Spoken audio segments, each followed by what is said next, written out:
오늘 우리가 살펴볼 말씀은 사사기 3장입니다. 사사시대는 이스라엘의 역사상 가장 어두웠던 시대다. 이스라엘 백성들은 하나님을 잊어버렸고 오히려 가나안 땅의 우상들을 섬기는 일에 바빴습니다. 결국 하나님께서 사람의 막대기로 또 이방 민족의 몽둥이로 이스라엘을 경책하셨어요. 그러나 감사한 것은 하나님이 이스라엘을 경책하였지만 이스라엘을 버리진 않았다는 거예요. 이스라엘은 하나님을 잊고 하나님을 떠나갔지만 하나님은 그들을 결코 포기하지 않고 끝까지 하나님의 사람들, 사사들을 세우셔서 이스라엘을 구원하셨고 또 그들을 돌보셨다라고 하는 거예요. 우리 12절의 말씀이 이렇게 시작이 됩니다. 같이 한번 읽어볼게요. 시작. 이스라엘 자손이 또 여호와의 목전에 악을 행하니라. 여기까지 봅시다. 이스라엘 자손이 또 여호와의 목전에서 악을 행했다. 중요한 단어는 또예요. 여태까지 실수하고 또 실수했고 또 잘못했고 또 하나님을 잊어버렸다. 여러분, 우리가 흔히 말하기를 기억력이 나쁜 사람들을 가리켜서 붕어 기억력 같다. 미끼를 물었다가 빠져나갔어도 이 3초만 지나면 다시 똑같은 미끼를 문다는 말로 기억력 나쁜 사람들을 그렇게 이야기하잖아요. 그런데 실제로 붕어의 기억력이 그렇게 나쁘지는 않다는 거예요. 그런데 인간의 눈에 보기에 참 어리석은 거예요. 인간의 눈에 보기에 똑같은 실수를 반복하는 것이 어리석구나. 그런데 저는 사사기 말씀을 묵상하면서 우리들의 모습이 크게 다르지 않다. 우리 눈에 보기에는 아닐지 모르지만 하나님 눈에 보시기에는 똑같은 실수를 반복하고 또 범죄하고 또 경책받아도 그 죄의 길에서 돌이키지 않는 우리들의 모습이 이스라엘과 크게 다르지 않다라고 하는 거예요. 오늘 말씀을 보니 하나님께서 이스라엘을 경책하기 위해서 모압 왕 에글론을 세웠다고 하는 겁니다. 모압 왕뿐만 아니라 암몬과 아말렉이 힘을 합쳐서 이스라엘을 쳤다 기록하고 있어요. 우리 13절의 말씀을 같이 한번 읽어볼게요. 시작. 에글론이 암몬과 아말렉 자손들을 모아가지고 와서 이스라엘을 쳐서 점령한지라. 모압과 암몬과 아말렉이 함께 힘을 합쳐서 이스라엘을 쳤다라고 하는 거예요. 그런데 오늘 말씀을 보니 그들이 종려나무의 성읍을 빼앗겼다는 겁니다. 종려나무 성읍은 다른 말로 하면 여리고예요. 이스라엘 백성들이 하나님 앞에 범죄하여 깨어있지 못하게 됐을 때 하나님이 모압과 암몬과 아말렉을 시켜서 여리고 성을 빼앗아갔다라고 하는 거예요. 그리고 그것을 계기로 이스라엘이 무려 18년이라고 하는 긴 시간 동안 모압의 압제를 당하게 됐다라고 하는 거예요. 첫 번째, 메소포타미아 왕 구산 리사다임에게 8년 동안 지배당했다는 것을 생각해보면 두 번째는 그보다 무려 10년 이상을 모압의 압제 속에서 살아갈 수밖에 없었다라고 하는 거예요. 여러분, 오늘 사사기 기자는 그들이 여리고성을 빼앗겼다는 것을 주목하고 있습니다. 비단 여리고 성뿐만 아니라 많은 성읍들을 빼앗겼지만 오늘 사사기 기자가 주목해서 보는 것은 종려나무의 성읍 여리고를 빼앗긴 곳으로 이스라엘이 무너지기 시작했다라고 하는 건 아니겠습니까? 여리고 성읍은 이스라엘 백성들에게는 매우 의미 있는 성읍이었어요. 이스라엘 백성들에게 승리의 성읍인 거죠. 가나안 땅에 들어갈 때 가장 첫 번째 무찌른 성읍이 여리고였어요. 하나님의 기적적인 역사로 말미암아 가나안 정복이 시작된 곳, 그래서 승리의 성읍이었던 여리고가 이 여리고를 이 모압 왕에게 이스라엘이 빼앗기게 됐다라고 하는 것입니다. 영적인 승리를 상징하는 곳이었는데 그것이 무너진 거예요. 또한 그곳 종려나무 성읍은 무성하기 이를 데 없는, 실제로 가보게 되면요 너무나 풍요로운 땅이 이 종려나무 성읍 여리고라고 하는 거예요. 그래서 고대 성읍 중에 가장 먼저 도시가 만들어진 곳이 여리고예요. 그리고 그곳을 통해서 이스라엘이 풍요롭게 풍성하게 살아가기도 했던 거죠. 이스라엘이 깨어있지 못하게 됐을 때 영적인 승리의 상징이었던 여리고를 빼앗기게 되는 수모를 겪게 된 것 아니겠습니까?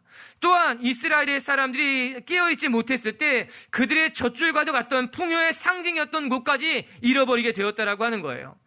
저는 말씀을 대하면서 두렵기도 하고 떨리기도 하고 내 삶을 돌아볼 수밖에 없는 거죠. 행여나 우리가 깨어있지 못하다면 하나님이 우리에게 주신 승리를 할지라도, 우리가 누리고 있는 축복의 땅이라 할지라도 언제 잃어버릴지 모른다라고 하는 것, 그 경각심이 우리 가운데 있어야 되는 것 아닌가. 여러분, 축복은요 하나님 안에 있을 때 흘러오는 게 축복인 거예요. 하나님의 영광을 이루기 위해서 하나님이 우리의 삶 가운데 부어주시는 것이 하나님의 축복이라고 하는 거예요. 오늘 우리가 에훗을 살펴보게 될 것입니다. 여러분, 에훗은 대단한 사람이 아니었어요. 그러나 하나님이 그 대단하지 못한 사람을 통해서 하나님의 역사를 흘러가게 하는 거예요. 하나님의 축복을 흘러가게 한다라고 하는 거예요. 저와 여러분의 삶 가운데 하나님이 계획하신다면 하나님의 축복은 우리가 부족하다 하더라도 하나님의 뜻에 따라 흘러가는 것, 그것이 우리가 누려야 될 축복이라고 하는 거예요. 여리고를 빼앗기지 않게 되게 주의 이름을 축복합니다.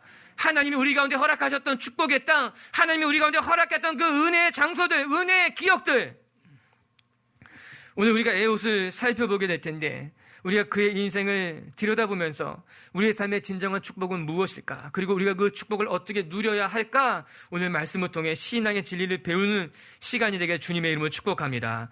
여러분, 첫 번째 은혜란 무엇인가? 하나님은요, 연약한 사람을 통해서 역사하신다라고 하는 거예요.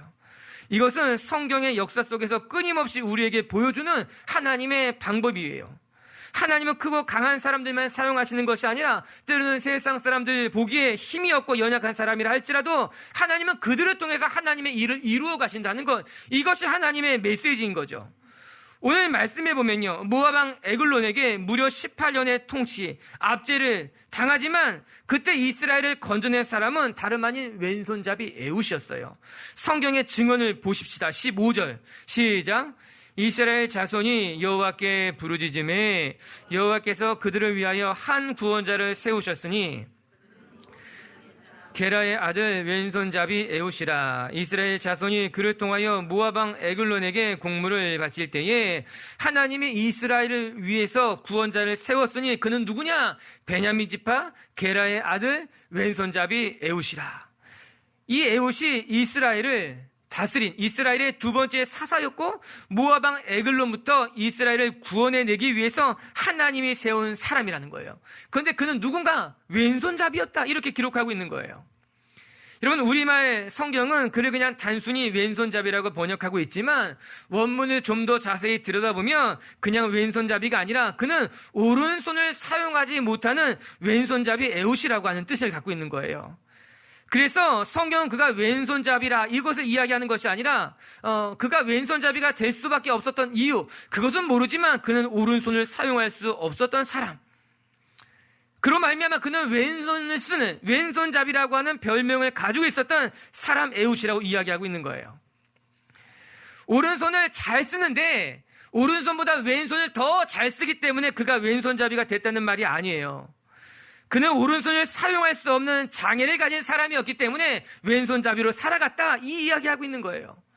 여러분, 이것은 매우 큰 차이를 가지고 있습니다. 내가 공부도 잘하고 얼굴도 잘생기고 이것저것 다 잘하는데 그중에 그냥 운동 하나 그것을 붙들고 살아가는 사람이 있는 반면에 내가 운동이라고 하는 거 진짜 싫지만 내가 공부도 제대로 안 되고 얼굴도 그냥 그렇고 무엇인가 할 줄 아는 것이 없어서 운동이 싫은데 운동에서 열심히 일하는 사람도 있다라고 하는 거예요. 이게 차이가 있는 거죠. 여러분, 가끔 그런 사람도 있잖아요. 이것도 잘하고 저것도 잘하고 다 잘하는데 그냥 그 중에 하나 자기 직업을 가지고 살아가는 사람들. 그러나 어떤 사람들은요, 이것저것 아무것도 할 수 없어서 하기 싫은데 어쩔 수 없이 그것을 하고 살아가는 사람들도 있어요. 그냥 그렇게 되어져 가는 거예요. 에훗이 왼손잡이로 살아가고 싶었는가? 그렇지 않았다는 거예요. 그는 오른손잡이로 살아가고 싶었어요. 평범하게 살아가고 싶었지만 오른손을 쓸 수 없는 장애를 가지고 있는 사람이기 때문에 어쩔 수 없이 왼손잡이가 되었고 그것으로 말미암아 다른 사람들에게 저 사람은 왼손잡이야 라는 변명을 가지고 살아갔던 사람이라고 하는 겁니다. 좋은 이야기가 아니에요. 좋은 표현이 아니라고 하는 거예요. 여기에 한 가지, 성경 저자는 단지 왼손잡이라고 말하고 있지 않고 그를 베냐민 지파의 자손이라고 이야기하고 있어요. 이게 중요한 표현이에요. 여러분, 베냐민의 이름을 기억하십니까?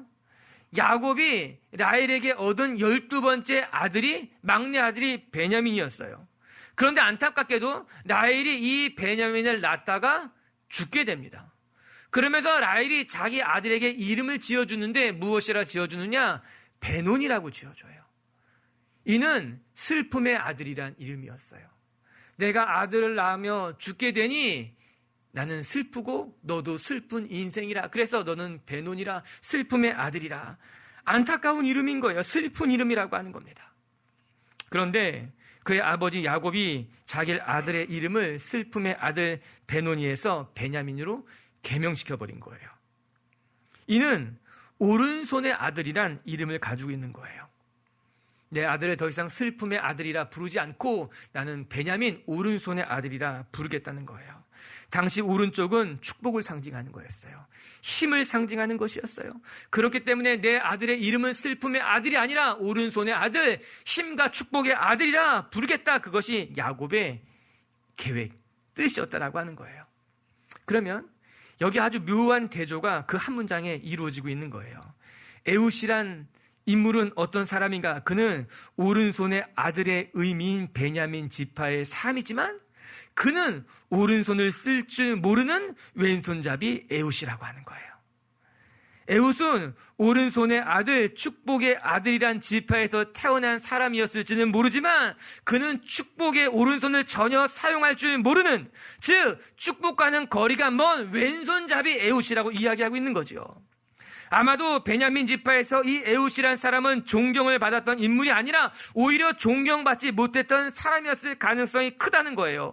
많은 사람들에게 저 사람은 축복받은 사람이다 라고 여겨지기보다는 오히려 축복받지 못한, 오른손을 사용하지 못한 그냥 왼손잡이 인물이라고 여겨졌을 가능성이 크다라고 하는 거예요. 우리나라도 지금은 왼손잡이, 오른손잡이에 대한 차별이 크지 않지만, 거의 없지만 과거 20년, 30년 전만 해도 왼손잡이는 고쳐야만 하는 나쁜 습성을 가진 사람이다, 그렇게 생각됐잖아요. 지금이야 왼손잡이는 오히려 창조적인 사람, 똑똑해 보이는 사람, 또 왼손잡이를 보면 왠지 있어 보이는 것 같기도 하잖아요. 근데 옛날엔 그러지 않았어요. 오른손잡이, 왼손잡이 구분이 있었던 거예요. 자기의 자녀가 왼손잡이면은 아니야, 오른손으로 써야 돼. 그렇게 부모님이, 할머님이 고쳐주고 지적해 주셨다라고 하는 거예요. 대부분의 물건도 오른손잡이를 위해서 디자인됐죠. 왼손잡이용 물품이 나오는 것은요, 오래되지 않았어요. 이처럼 왼손잡이라고 하는 건 무엇인가 열등하다는 생각을 가지고 있었던 거예요. 우리나라뿐만 아니라 전 세계적으로 이런 고슈라고 하는 단어가 있잖아요. 이게 서투르다 또는 미숙하다라는 뜻이에요. 근데 이 단어의 원래의 뜻은 무엇인가? 왼손잡이라는 뜻이었어요. 라틴어에서 보면요, 시니스터라는 단어도요, 사악하다, 독하다 이런 뜻을 가지고 있는데 이 단어의 어원도 역시 왼손잡이라고 하더라고요. 반대로 재주가 많다라고 하는 단어 덱스터로스, 이거는 또 오른손잡이라는 뜻을 가지고 있다는 거죠. 이것만 보아도 왼손잡이에 대한 편견은 아주 오래된 거예요. 옛부터 그렇게 사람들이 생각해져 왔다라고 하는 거죠. 오늘 본문으로 다시 돌아와서 생각해 본다면 이스라엘의 두 번째 사사 에훗은 어떤 사람인가? 그는 모압왕 에글론으로부터 18년 동안 압제를 당한 이스라엘을 구원해낸 사사인데 그는 오른손을 사용한 것이 아니라 왼손잡이 사람이었다. 사람들에게 존경을 받았던 사람이 아니라 오히려 사람들에게 존경받지 못했던 에훗이 하나님의 손에 들려서 이스라엘을 구원해낸 사사라고 말씀해주고 있는 거예요. 여러분, 우리가 지난주에 묵상했던 온니엘과 비교해 보시기 바랍니다. 정반대 인물이에요. 온니엘이라고 하는 첫 번째 사사는요, 대단한 가문, 유다 가문의 사람이었어요. 12지파 중에 가장 뛰어난 지파 유다 가문의 사람이었고, 그것도 갈렙이라고 하는 아주 대단한 배경을 가진 사람의 조카였어요. 사위였다라고 하는 거예요. 어려서부터 말씀 속에 자라왔고 훌륭한 가문이 그의 배경이 되었고 어느 것 하나 부족한 것이 없는 사람이 온니엘 첫 번째 사사였다는 거죠. 그러나 오늘 이제 우리가 살펴보게 될 두 번째 사사는 온니엘과는 정반대, 오히려 베냐민 지파의 왼손잡이로 태어나서 사람들에게 존경을 받으며 자란 것이 아니라 오히려 사람들에게 따돌림을 받으며 존경받지 못하며 살아왔던 사람이 하나님 손에 들림바 되었다고 이야기하고 있는 거죠. 저는 이 지점에서 하나님의 은혜가 무엇인지 우리가 다시 한번 생각해 봐야 되겠다. 여러분, 하나님은요, 온니엘과 같이 좋은 배경, 완벽하게 준비된 사람만 사용하는 것이 아니라 비록 세상에 눈에 보기에 무엇인가 부족해 보이는 사람이라 할지라도 많은 사람들이 그에게 가능성이 없다, 그는 왼손잡이고 아무것도 할 줄 모르는 사람이라 이야기를 할지라도 하나님은 그런 사람에게 가능성을 주시며 그런 사람을 통해서 하나님의 뜻을 이루어 가시기도 한다라고 하는 거예요. 요즘 말로 하면 하나님은 금수저만 사용하는 것이 아니라 흙수저처럼 물림받는 사람들도 하나님이 들어 쓰시는 분이 우리 하나님의 방법이라고 하는 거예요. 아니, 오히려 하나님은 연약한 자를 통해서 하나님의 역사를 만들어 가시는 분, 오히려 부족한 인생을 통해서 하나님의 더 큰 영광을 드러내는 것이 그것이 하나님의 당연한 방법이라고 하는 거죠. 하나님은요, 사람들처럼 쉬운 방법을 선택하는 분이 아니에요. 평범한 방법을 만족하는 분이 아니라 오히려 어려운 방법이라 할지라도 하나님의 영광을 위해서 연약한 사람들을 들어 쓰시는 분이 우리 하나님이라고 하는 거예요. 사랑하는 성도 여러분, 만약에 지금 여러분이 부족하다면 오히려 하나님의 방법에 더 가까운 사람이라는 것을 기억하게 되길 주님의 이름으로 축복합니다. 만약에 지금 여러분의 형편이 무엇인가 부족하다면, 결핍이 있다면 오히려 하나님이 역사하시기에 더 좋은 환경이라는 것을 깨닫게 되고 하나님을 의지할 하나님의 사람들이 되시기를 주님의 이름으로 축복합니다. 제가 교회를 개척할 때에 어떤 목사님이 그런 얘기 해줬어요. 목사님만 잘 준비되면 하나님이 크게 사용하실 거예요. 목사님만 잘 준비되면 그 크기에 맞게 사람들도 보내주시고 재정도 보내주실 것이니 걱정하지 말아요. 그런데 그 말이 저에게 위로가 되기보다는 제 마음을 아프게 했어요. 분명히 나를 위로해 주는 말 같은데 오히려 마음이 아프고 상처가 되는 것은 무슨 이유일까? 아직 준비가 안 돼서 그런 거지, 목사님 준비만 잘하면 하나님이 나 보내주실 것이다. 그러면 내가 준비 잘하면 하나님이 사람들도 보내주시고 필요한 것도 채워주시고, 결국 내가 잘 안 되면 내가 준비하지 못해서 안 된 거 아니에요. 이런 말인가? 물론 제 마음속에 여러분, 하나님이라면 준비가 부족하면요 더 좋은 사람들을 보내주시고, 내가 그릇이 작은 사람이라면 더 많은 사람들을 보내주시는 것이 하나님이지 않느냐? 남의 얘기니까는 그냥 듣고만 있는 거죠. 물론 좋은 마음으로 저를 위로해 주신 것인데 아마 제가 부족하니까 그 축복의 말을 다 못 받은 것 같아요. 내가 힘들 때니까는 섭섭하게 들었던 것 같아요.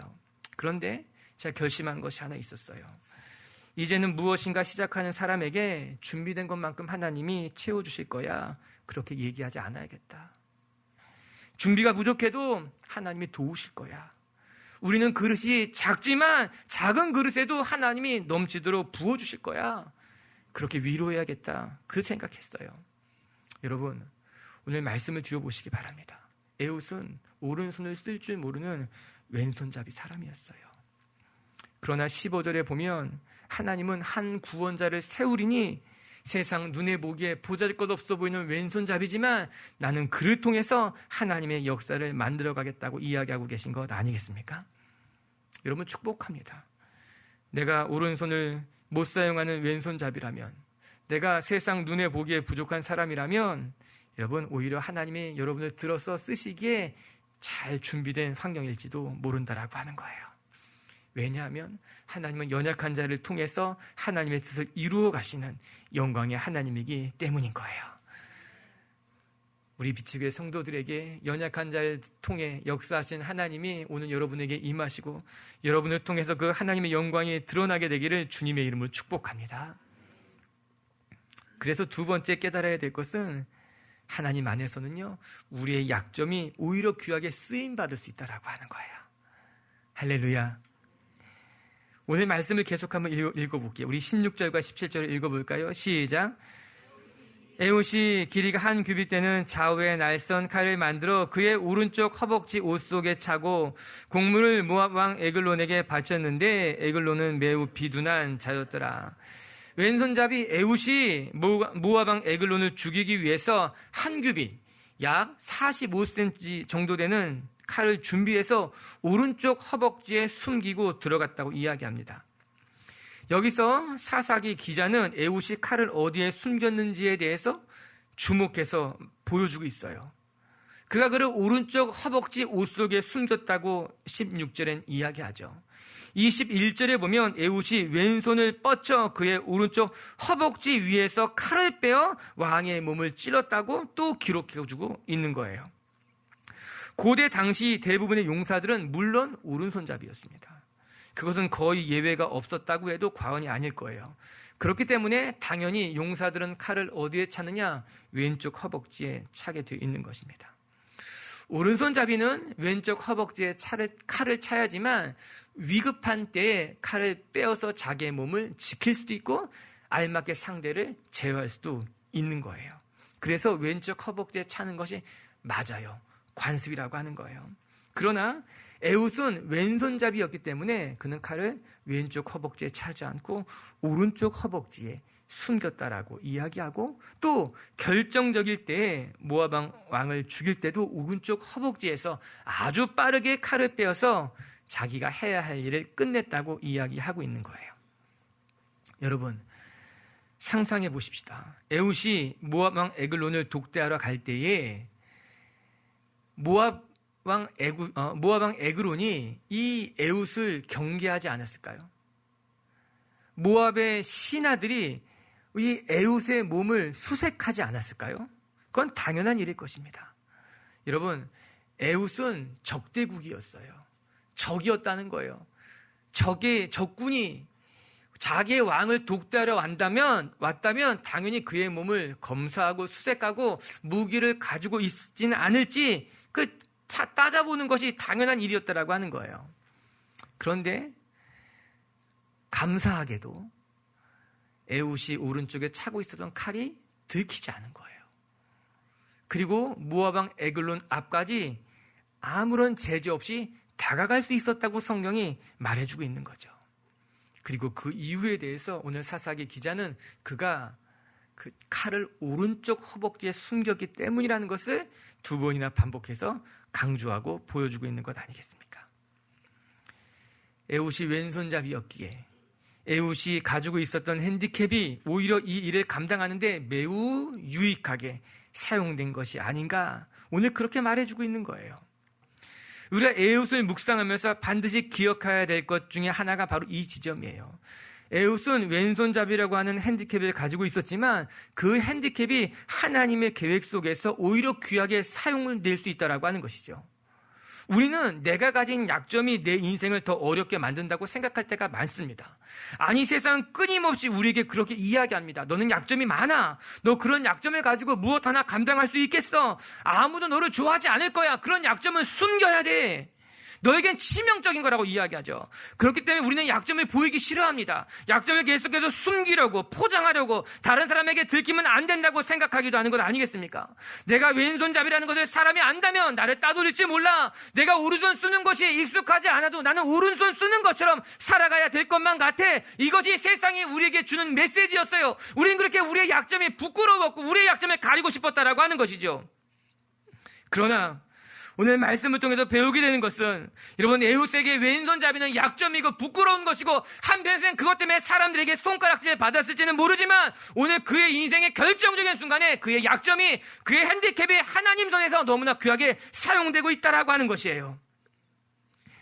우리는 우리의 약점이 나를 망칠 것 같지만, 이 약점으로 말미암아 내가 많은 손해를 볼 것만 같지만, 그 약점이 하나님 손에 들리게 되면 하나님은 그 약점을 통해서 우리가 상상하지 못했던 하나님의 일들을 충분히 만들어가게 된다라고 하는 거예요. 사랑하는 빛의교회 성도 여러분, 여러분의 손에 있는 약점이 하나님 손으로 건너가서 하나님 안에 강점이 되게 되길 주님의 이름으로 축복합니다. 하나님이 우리의 약점을 통해서 하나님의 뜻을 이룰 수 있게 되길 주님의 이름으로 축복합니다. 생각해보면요, 하나님은요, 우리가 약하기 때문에 사용하는 건지도 몰라요. 하나님 눈에 보기에 우리의 그 약점이 하나님의 마음에 합한 걸지도 몰라요. 흔히 말하기를, 난 너무 키가 작아요. 아, 키가 작아서 너를 부른 거야. 난 키가 너무 커요. 맞아, 키가 큰 사람이 필요해서 너를 부른 거야. 저는요, 다른 사람들과 잘 어울리지 못해요. 그래, 혼자 오랜 시간 동안 일을 할 수 있는 사람이 필요했기 때문에 내가 필요한 거였어. 너가 딱 맞는 사람이야. 그래서 너를 부른 거야. 하나님, 저는 건강이 좋지 않아요. 아니야, 건강이 좋지 못하니까는 너는 나를 의지할 거야. 건강이 좋지 못하니까는 넌 더 깨어서 기도할 거야. 그래서 나는 너를 사용할 거야. 하나님은요, 에웃이 왼손잡이라는 것을 모르지 않았어요. 아니, 에웃이 왼손잡이였기 때문에 하나님 오늘 그를 부른지도 모른다라고 하는 거예요. 에웃의 그 약점처럼 보였던 그것이 오늘 하나님의 일을 감당하기에 가장 적절한, 여러분, 에웃은요, 이 일에 적임자였어요.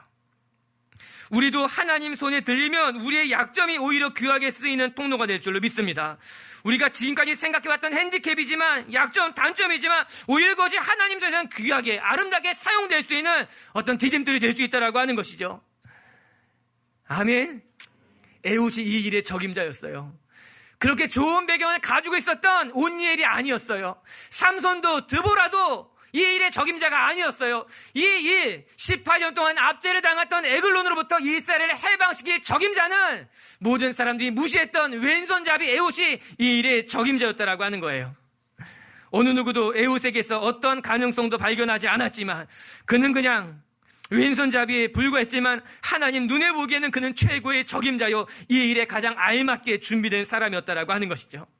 모세는 입이 둔한 사람이었어요. 그래서 그는 이스라엘 사람들을 선택해서 출애굽시키기에는 적임자라고 말할 수 없었어요. 그러나 하나님 눈에 보기에는 입이 뻣뻣한 모세가 가장 적임자였던 것이에요. 그래서 그를 하나님은 부르셨어요. 바울은 하나님 나라를 전하기에는 이미 돌이킬 수 없는 추악한 과거를 가지고 있는 사람이 바울이었어요. 그가 자기 자신을 스스로 생각할 때 나는 죄인 중에 죄인이요 죄수 중에 괴수와도 같은, 어떻게 내가 하나님 나라의 하나님의 교회 일을 감당할 수 있겠습니까? 나는 너무나 부끄러운 과거를 가지고 있는 사람이었습니다. 그러나 복음이 예루살렘과 유대를 지나서 헬라까지 뻗어나가기에는 바울만큼 적임자가 없었다라고 하는 거예요. 어쩌면 우리는 내가 보기에 내 인생은 너무나 부끄럽고 아무것도 준비되지 않은 단점투성의 인생일지 모르지만 어느 날 하나님 눈에 보기에는 하나님이 예비하신 그 일을 감당하기에는 최고의 적임자요, 완벽하게 준비된 그 약점이 하나님 앞에 쓰일 수 있는 최고의 사람일 수 있는 것 아니겠습니까? 여러분 축복해요. 여러분이 가진 약점과 연약함, 핸디캡이 그것 때문에 여러분이 낙심하고 실망하는 것이 아니라 그 연약한 것을 통해서 하나님을 의지하고 그 연약한 것을 통해서 하나님의 구원을 경험하는 하나님의 사람들이 되게 주님의 이름을 축복합니다. 세 번째, 그래서 우리가 끝으로 묵상해야 될 것은, 오늘 에훗을 보면서 배우는 은혜는 하나님이 우리 가운데 찾아오시면 우리의 삶도 놀랍게 변할 수 있다는 겁니다. 여러분 17절과 18절을 같이 한번 읽어볼게요. 시작. 곡물 모압 왕 에글론에게 바쳤는데 에글론은 매우 비둔한 자였더라. 에훗이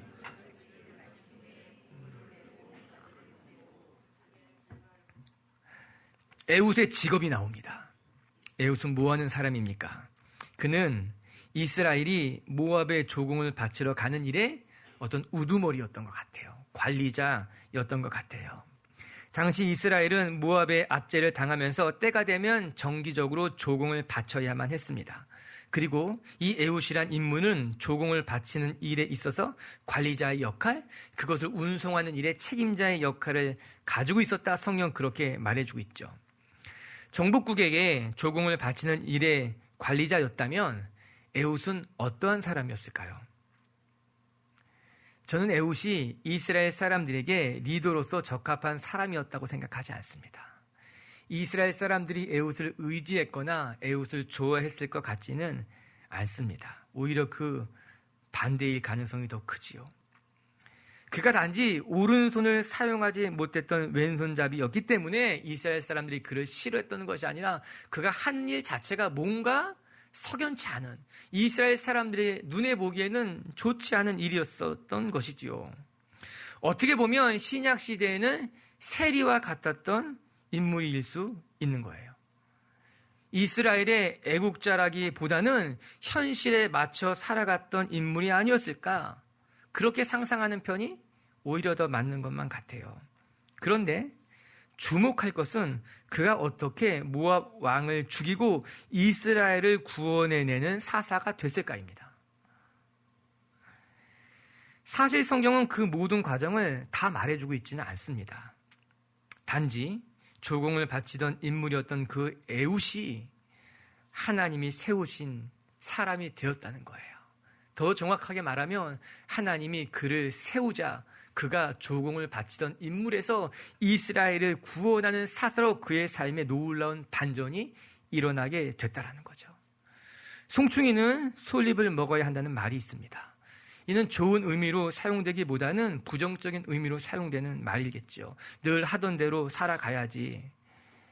그냥 부족했던 사람이라면 부족한 채로 살아가고, 가난한 사람이라면 가난한 채로 살아가고, 배우지 못한 사람이라면 그냥 그렇게 살아가는 것이 맞아.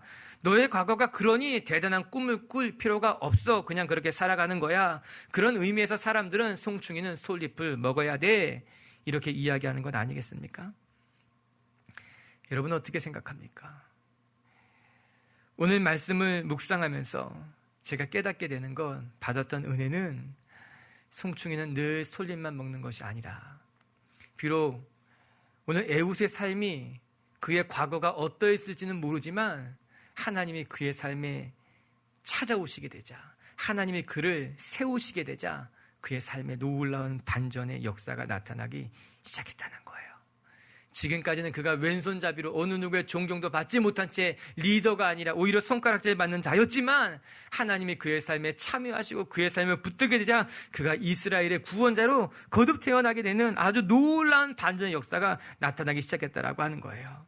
맞아요. 사랑하는 성도 여러분, 하나님이 우리의 삶에 붙들면 우리의 약점에도 불구하고, 우리의 지난 부끄러운 과거에도 불구하고 우리의 삶에 거룩한 변화가 일어날 수 있다라고 하는 거예요. 시몬이 베드로가 된 것 같이, 의심이 많았던 도마가 순교자의 삶을 살아갔던 것 같이, 예수님을 끝까지 받아들일 수 없었다고 이야기했던 예수님의 친동생인 야고보가 초대 교회의 수장이 된 것과 같이, 우리의 삶이 예수님을 만나고 하나님을 만나게 되면 아주 놀라운 변화가 일어날 수밖에 없다라고 하는 거예요.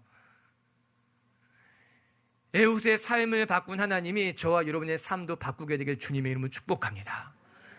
우리가 하나님을 만나게 되면 우리의 삶에 놀라운 가능성이 시작이 되고 놀라운 반전의 역사가 나타나게 되어 있다라고 하는 것이죠.